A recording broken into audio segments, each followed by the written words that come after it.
All right, let's get right into it. We're going to talk about a company that's become way more than just a phone company. We're talking about a digital fortress being built in the middle of a war.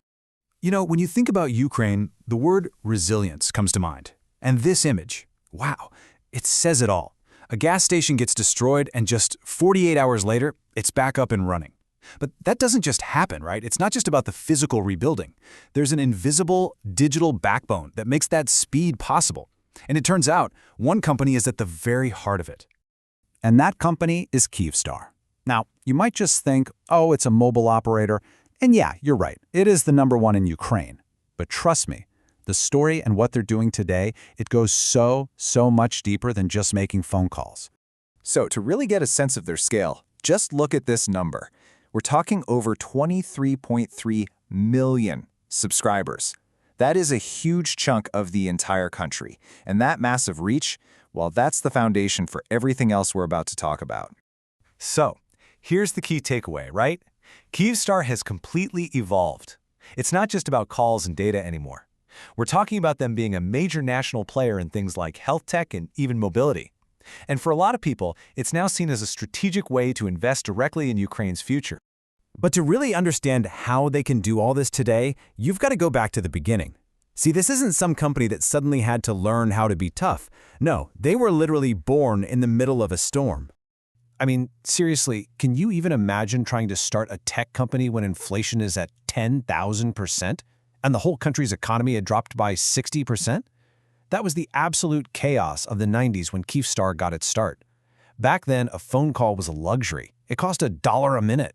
And this timeline just lays it all out, doesn't it? I mean, founded during an economic collapse, becoming #1 a decade later, holding strong during the first invasion in 2014, and now enduring a full-scale war. It's like facing these massive existential threats is just part of their DNA. So the big question is how? How did they become so essential? Well, it all comes back to their core business. They built an unbreakable, absolutely dominant network. Okay, now this is where it gets really interesting. That 47% market share, that's not just big for Ukraine. Let's put that in perspective. They have a bigger slice of their home market than giants like Orange in France or Deutsche Telekom in Germany. That's seriously impressive. And here's the kicker.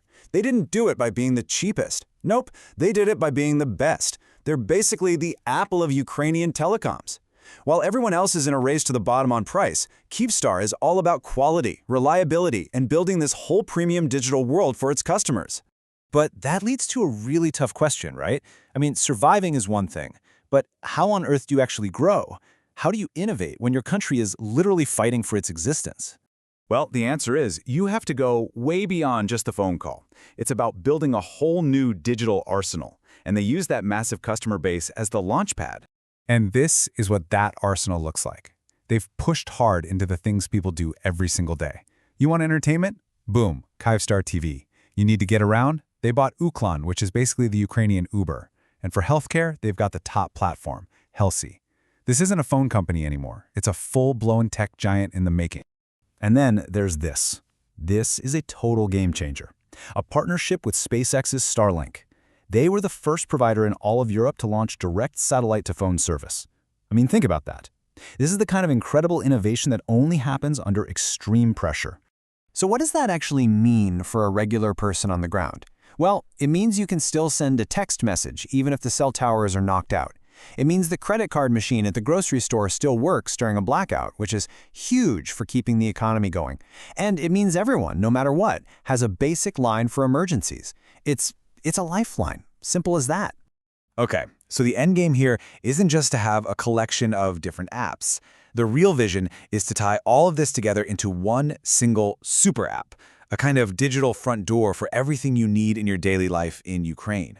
Let me walk you through how that would actually work. Let's say you're not feeling well. You open the Helsi app, talk to a doctor. The doctor sends an e-prescription right to your phone. Then, without even leaving the app, you order that medicine from an integrated pharmacy. And finally, Uklon, their ride-sharing service, delivers it right to your front door. See? It's a completely closed loop. It's incredibly powerful. And you might be wondering, is this strategy actually working? Oh yeah.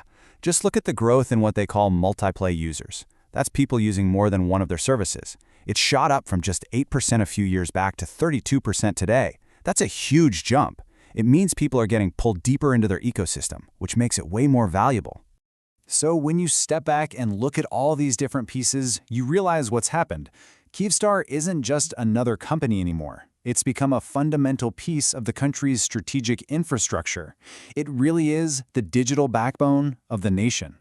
And they're not shying away from that role either. They're pouring money into the country as the top domestic investor. They're actively helping the military. They're even funding the creation of Ukraine's very own AI model to make sure the country is digitally independent. And on top of all that, they're working hand in glove with the security services. They're all in. Their CEO, Oleksandr Komarov, said it best. He said, "We are not just maintaining a network. We are building the digital backbone of Ukraine's future." That just sums it all up, doesn't it? And that really leaves us with one big question to chew on. When you look at a story like this, a story of resilience, of innovation under fire, of deep integration into daily life, it makes you wonder, in this day and age, could a company's digital strength actually be a nation's most powerful shield?